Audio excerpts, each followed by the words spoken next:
Hey guys, Sean, Kayak Angler Outdoors. As most of you probably know, back in, I believe it was March, I picked up a new kayak. I got a native Watercraft Slayer 13 Propel. Had it for about 6 months. I used it a lot this year. In fact, I did more kayak fishing this year than the past few years. I did a lot of, mostly saltwater. Did a lot of fresh too. I just got back a little while ago from doing some freshwater fishing, so I figured I'd do a quick review from stem to stern and tell you everything I like about it and a few things I'm not crazy about. But overall, I absolutely love this boat. This is probably, I think, my 5th kayak I've had, and so far, hands down, the best kayak I've had. I am smoking a cigar. Today I'm smoking an Alec Bradley coil. I've had a couple of these. These are really good. They come in a 4-pack from my local cigar shop. It's I think like $22 for 4 cigars. They're really good. But hang on and I'll get to that review. Alright, so here it is. It's all set up for freshwater. Just real quick, my saltwater setup is the same, except I'll show you the milk crate more in a bit. I swap out the milk crate for a cooler. I got a cooler, I put some rod holders on, so that's, other than the tackle and the gear, that's pretty much it. Just swapping out the milk crate for a cooler. But we'll start up front. There's a nice sturdy grip handle up front. The bow of the boat, the way it's shaped, it does tend to be a wet ride. Especially in the salt, the water hits here, it comes up, and it's got channels that run down and the water dumps out into there. I get a lot of water over the bow, especially when it's rough. The front hatch does have the lid with the bungee cord on it. This keeps probably like 99% of the water out. If it's really rough, I do get a little bit of water in there, but it's not really a big deal. You can see right there, there's a strap that goes into the front hatch. That is a stand assist strap. So when you're sitting in the cockpit, you run that strap all the way through. You can grab onto it to stand up. To be quite honest, I don't stand up too much in this. I don't have the best balance in the world, but I do stand up from time to time, especially just to stretch the legs out. Once in a while I'll fish standing, but for the most part I'm sitting down standing. The front hatch is quite big. There, like I said, I got a little bit of water in there, and I don't want the battery sitting in any water, so that is a insert from a cooler I have. I put that in there, and I put the battery in there, and of course toilet paper. You never know when Mother Nature's calling, so always have the roll of toilet paper in there. And I don't know if you can see it, but right up there is the stand assist strap. Really, as you can see, it's really tight, seals really good. Really happy I got the hatch with it. Moving back is the drive, the Propel drive. No complaints on this at all. In fact, I wish I bought one of these 2-3 years ago when I first wanted one. Actually, not a complaint, but the only thing that is a pain in the butt sometimes when you go to pull the prop out. If the prop's sitting like this, obviously you can't fit through the hole, so you have to keep moving the pedals to get the prop to line up like this, then you can pull it out. There is a prop indexer you can buy. Probably try to get it over the winter for next year. It replaces this. You get a new, I'm not sure what you call this, but it's got a new, it's got a button, like a lever you push, and if the prop is sitting like this, you push the button, it spins the prop like that, locks it in place, and you can pull it out.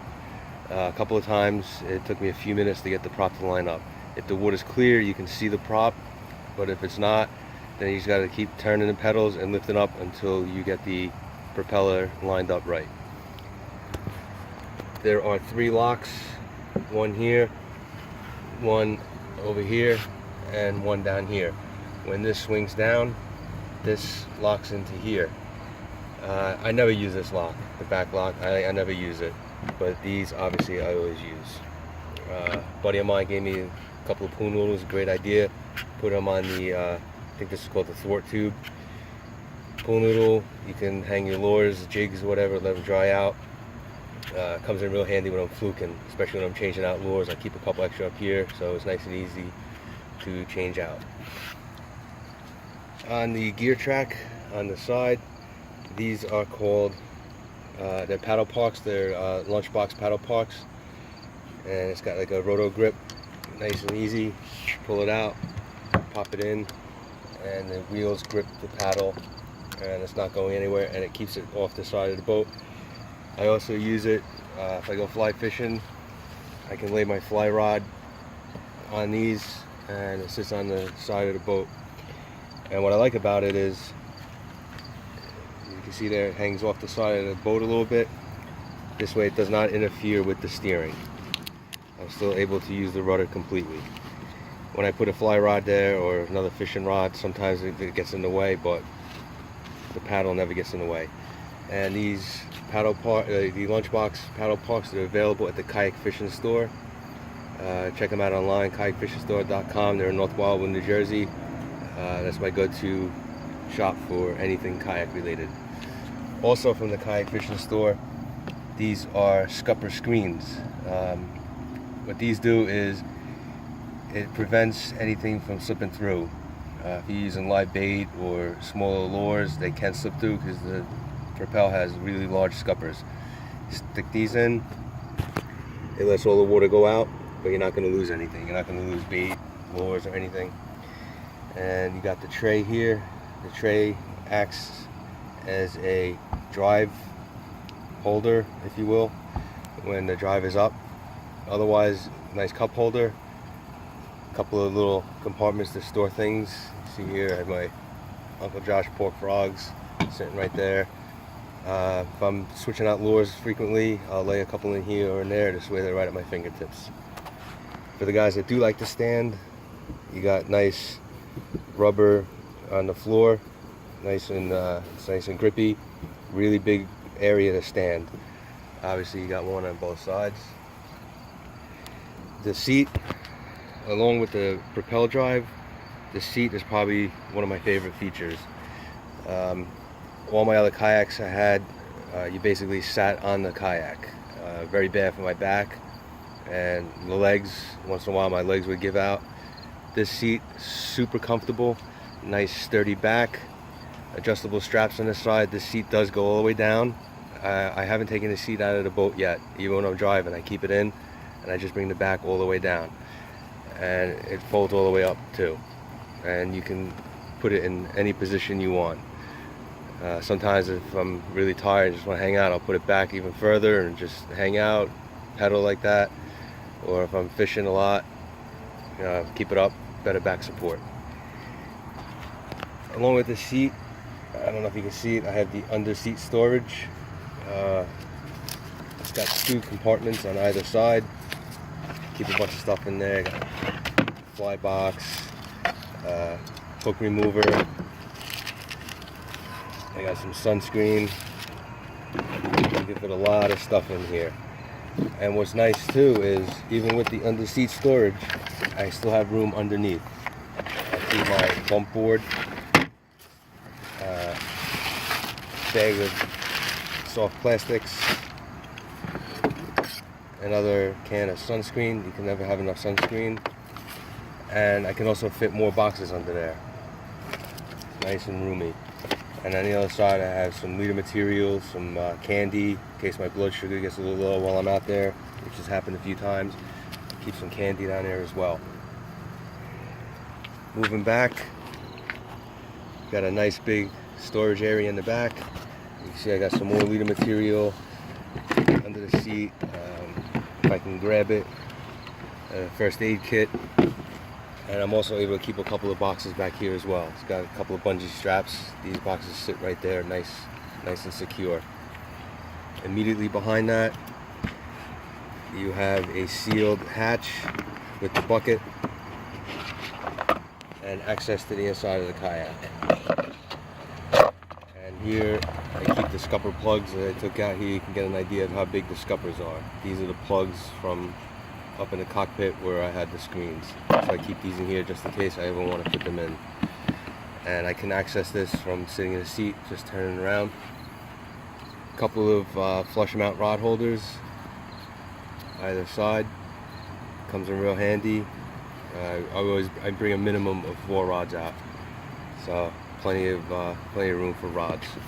And then here's my milk crate. It's got a 3 rod holder, 2 more rods, and my flag sits right there. This is just a basic milk crate, and I made this top. I got some 1/4 inch birch, cut it to size, a couple of wire ties for hinges. Get this out of the way, I can open it up. And this is just a bungee for the lid with a screw. Wrap the bungee around the screw. And I got a couple more boxes in there, towels, some more leader material, bug spray, a bunch of other stuff in there. Close it, and then just latches with the bungee around the screw. And then moving further back, there's another nice sturdy grab handle in the back. Of course, my safety flag. I'll try to show you this, the kayak fishing store safety flag, and the drain plug. This is the rudder mechanism. That's the rudder cable. I try to keep this area clear because this turns when you turn the rudder, so I try to keep that clear and wash it out, especially after any saltwater fishing. May get sand and whatnot in there. And plenty of room to store my wheelies cart back here. I have it bungeed to the kayak. I keep it back here for transport and while I'm out on the water. Coming around this side, this is a cup holder with a rod holder. I'll show you how that works in a second. We have a rod here. The rods just sit right in there like that. Not ideal for trolling, obviously, because it's facing forward, but what this is good for, anytime I land a fish, I just stick it right in there. It's out of the way. I can take care of the fish, and then once I release the fish, grab it, and I'm ready to get back to the action. I am going to eventually look into getting another rod holder for here for trolling. I have an idea of what I want to do, but I'm not 100% positive it's what I want, so I'll probably just finish out the year this way and work on that over the winter. Moving forward to that is the tool pouch. In here I got my pliers, my fish grips, and there's an extra compartment here. I usually stick a cigar or 2 in there so I have it while I'm out in the water. And everything is tethered to the seat here. So if I'm fighting a fish and I drop the pliers overboard, they're not going to go anywhere. And just forward of that is my fish finder. I had the Lowrance Hook 5. I love this fish finder. I did have a problem with it. About a month in, the power cable stopped working. Couldn't figure it out, and after a week straight of emailing back and forth with Lowrance, they finally sent me a new power cable, and it was good to go. They wanted me to send the whole head unit in, and I kept telling them it's not the head unit. I know it's the power cord, so like I said, they finally decided to send me a new power cable, and it's good to go. Alright, couple of things I don't like. One I touched on already is the wet ride, but that's not really a big problem. I mean, I can deal with that. The other thing is the turning. Here is the rudder. A lot of guys, they'll get Boondocks rudder, which sticks out further, probably to about here or so. It turns a lot better, but you have that much more rudder sticking out. When I'm loading this kayak, I bring it up to the back of the truck, I lift the front up and put it in the bed, and it leans on the rudder, and this rudder bends. This rudder is very, very durable. I've had it sitting on the bottom bent a lot, and as you can see, nothing wrong with it. With the Boondocks, it sticks out further. Talking to a guy, he had it, and he didn't have the Boondocks, but he made a piece to stick out, and it snapped off. So I'm not sure what I want to do. But the turning radius in this is really bad. The other things I'm not too crazy about, you have this cover here. This is where I used to keep the battery. I got a new battery and it's too big to fit in there, so that's why I go in the front hatch, but otherwise there's 4 thumb screws. So every time I had to charge the battery or take it out, I'd have to unscrew all 4 thumb screws, and just started becoming a pain. So I don't really use this anymore. No reason to really get in there. This is also access from inside the kayak. In there is the transducer. The transducer sits approximately right here in the hull. It is accurate. The temperature wise, if it's cooler out, it's pretty spot on, but if it's 90 or more, I find it could be anywhere from 2 to 4 degrees off. Running hotter because it's inside, but it's pretty much close enough. You're also only getting the surface temperature. You go a couple of feet down, of course it's going to be cooler, and the further down you go, the cooler it is. But that's it. That's my new boat. Absolutely love it. Highly recommend it. If you're in the market for a new boat, take a look at it. If you want to get it, contact Chris Parson, Kayak Fishing Store. Worth the ride. I mean, I'm about 2 hours away, and I get down there as much as I can. It's a really great shop, and Chris is really good. He's very knowledgeable, and he'll take care of you. So that's it. Hope you guys like this review. Hope it helped you out. If you got any questions or anything, put them in the comments below and I'll answer them. Yeah, there's the review. Like I said, I just got back a little while ago from fishing. Stripers should start running again pretty soon. I am going to, I know I told you guys I'd be doing a lot of fishing videos, but I haven't done any really, but I got some pictures and footage. Within the next week or so, I hope to get a video up with all, not all the fish, but a lot of the fish I caught. Hasn't really been a great year as far as fluking. I only caught 1 keeper actually. I caught a ton, but only 1 keeper. And freshwater has been really, really slow. In fact, today was one of the better days I've had. I caught 2 bass and 2 perch. Wanted to stay out longer, but had to come home, had things to do. But anyway, that's it for now. Like I said, I hope you guys like this review. Shoot me any questions or comments or anything. And if you haven't, like this page, subscribe, tell your friends about it. And until next time, cheers, tight lines, and see you guys on the water.